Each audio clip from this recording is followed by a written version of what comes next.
Biafra by Nedima Okorafor. When we talk about this woman, we always start off by saying, what a time Arroyo stepped into! 1967.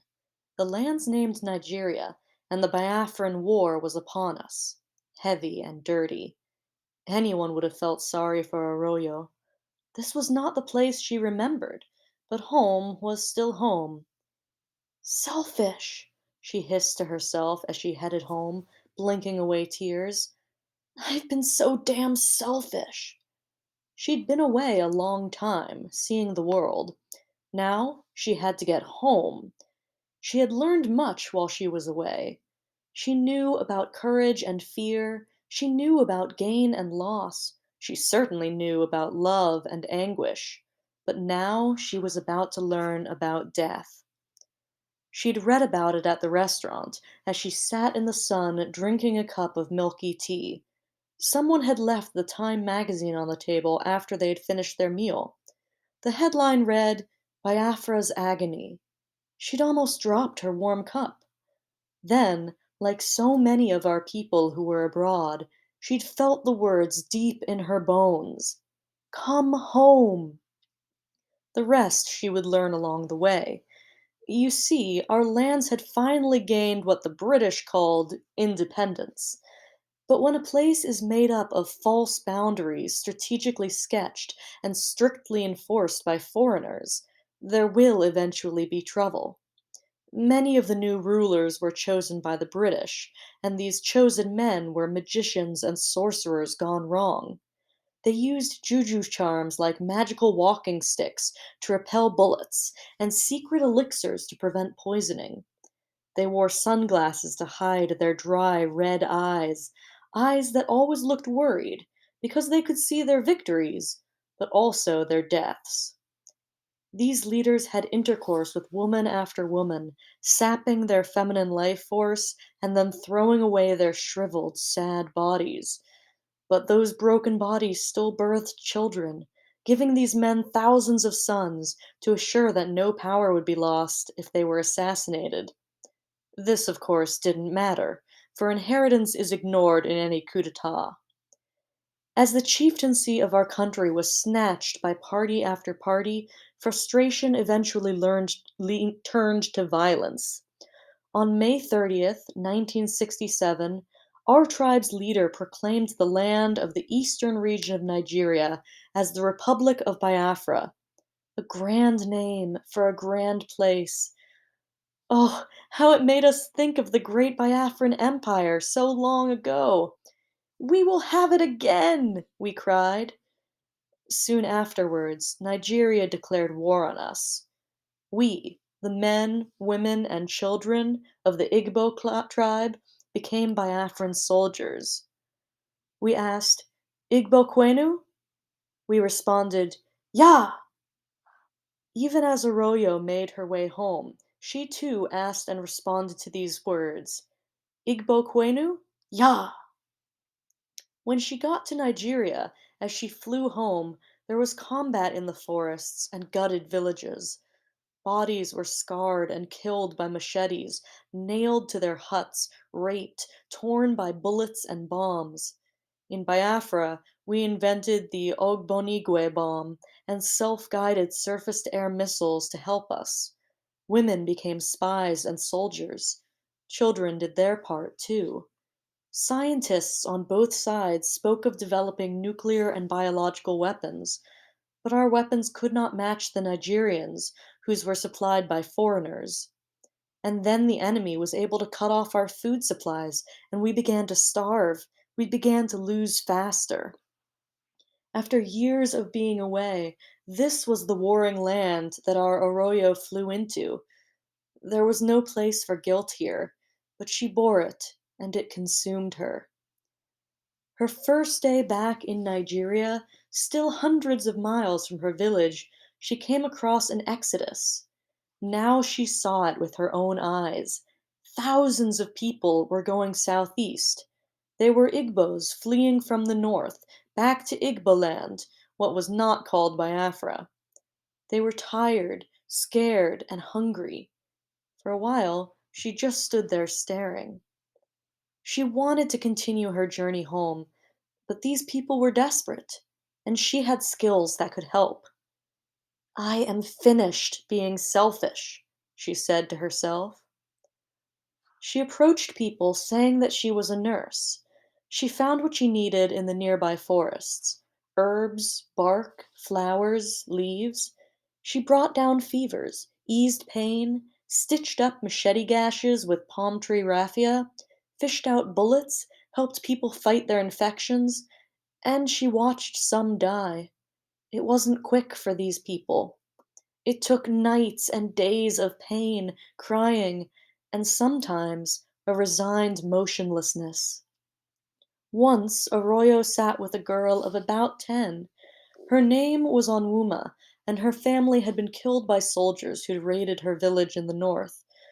The girl had no one to look out for her but herself. She was too young, and soon she began to suffer from kwashiorkor. The girl had been eating only handfuls of uncooked rice for weeks, and her belly was swollen as if she carried a baby herself. Our Arroyo knew it was too late to try and help her. The girl had lain still that night, her eyes open, looking through the trees at the night sky. All around them, people slept. "I'll go soon," Onwuma said softly. "They're waiting." Arroyo wiped the girl's forehead with a wet cloth. She was hot. Arroyo wasn't surprised at the way the girl spoke. The girl's name meant "death knows." It was an Ogbanji name. This girl had probably been hearing the calls from her friends in the spirit world all her life.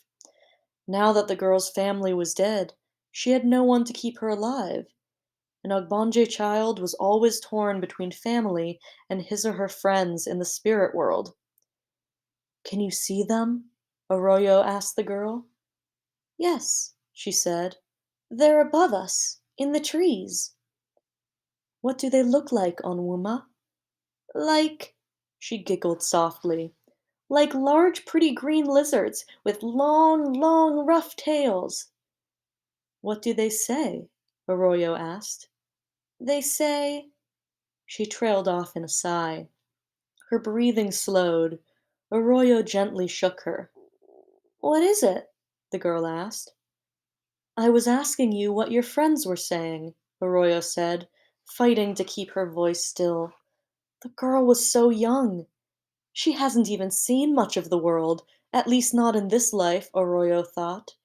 And the last part of her life has been riddled with things no child should ever see. "Who?" "Your spirit friends." "Oh," Onwuma said after a long pause. "There's one with its claw on your shoulder. It says thank you, that it's okay to let me go now." Then she shut her eyes and never opened them again. Soon after Arroyo left this group of people, she tried to continue going home, but before she could even get close to her village, she came across the real violence, the fighting. Men slashed and shot each other in the forests and in ruined towns and villages. Arroyo saw many die every day. She flew into the sky to get away from gunless, machete-bearing, desperate men gone mad who tried to attack her. She was shot at several times, but somehow she was able to escape unhurt. Behind her, as she flew into the sky, she heard cries of shock and fear. Some ran away. Others simply stared up. Still others threw themselves on the ground and shouted to her for forgiveness. "No!" she'd shout back, tearfully. "You forgive me!" The violence spiraled into a tornado, and our vulnerable, guilt-riddled Arroyo was easily pulled in. She didn't know how many people she saved.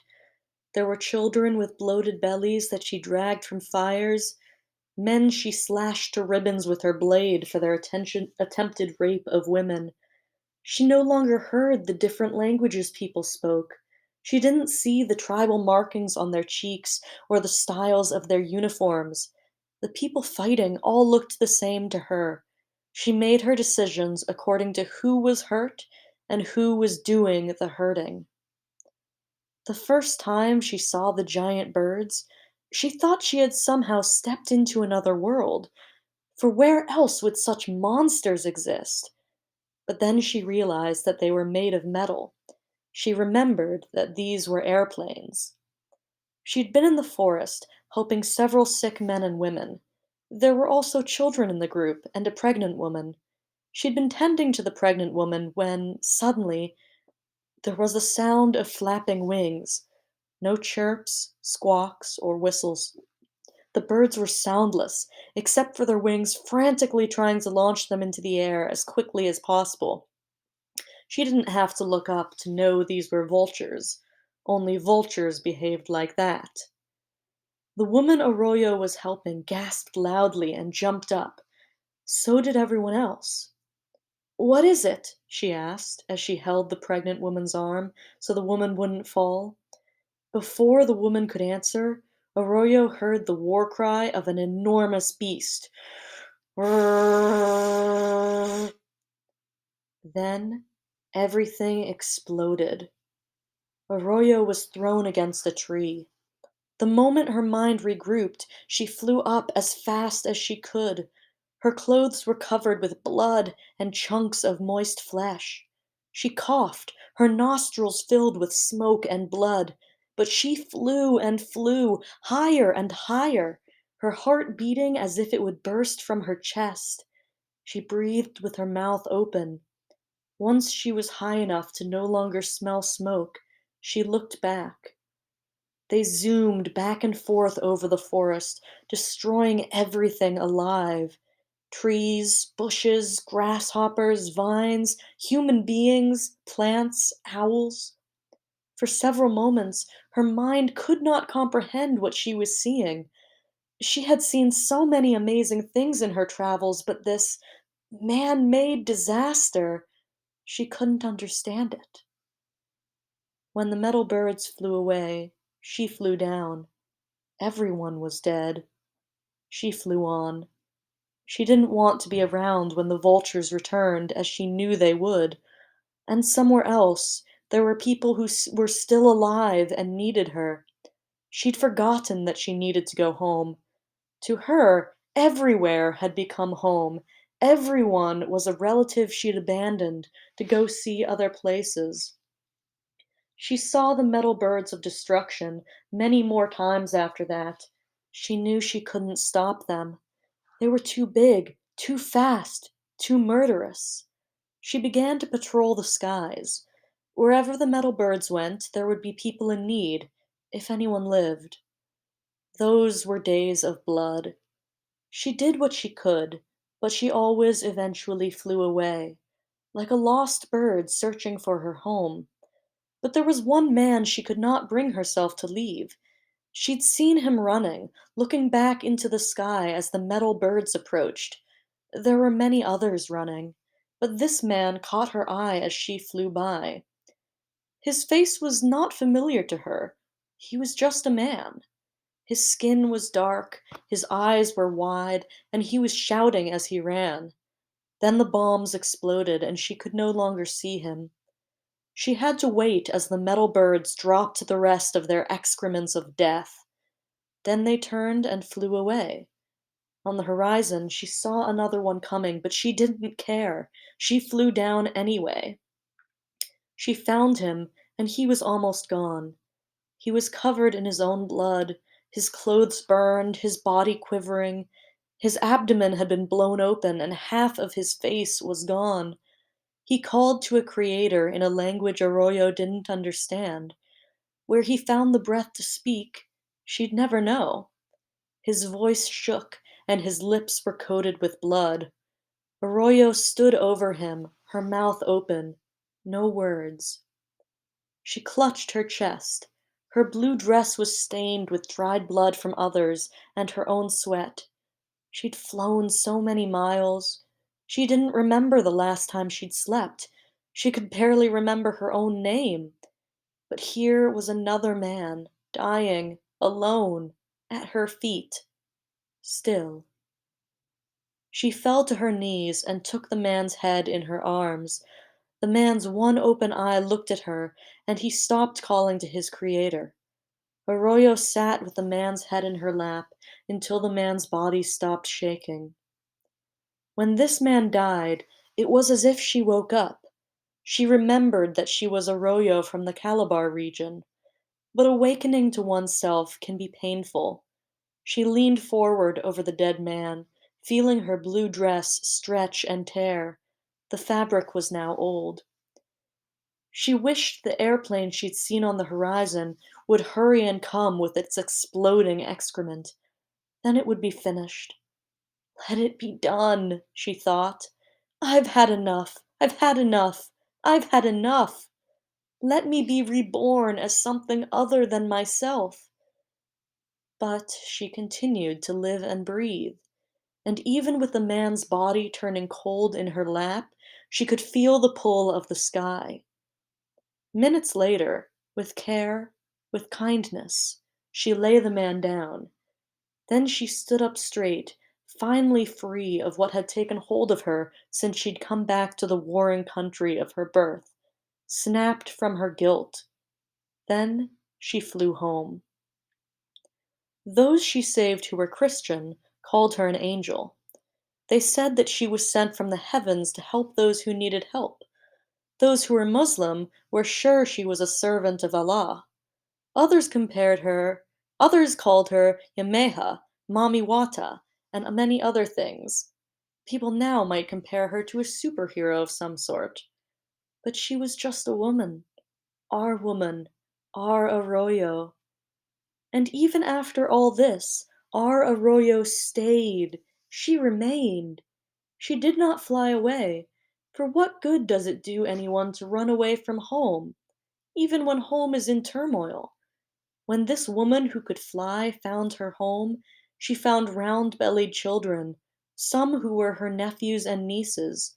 She found her mother carrying a gun and a wild look in her eye. She found her father's body in the ground, full of bullets. And Arroyo never flew again. Or that is what some say. We all tell stories about her. She is a legend. Still, we don't all believe such a woman could ever be grounded.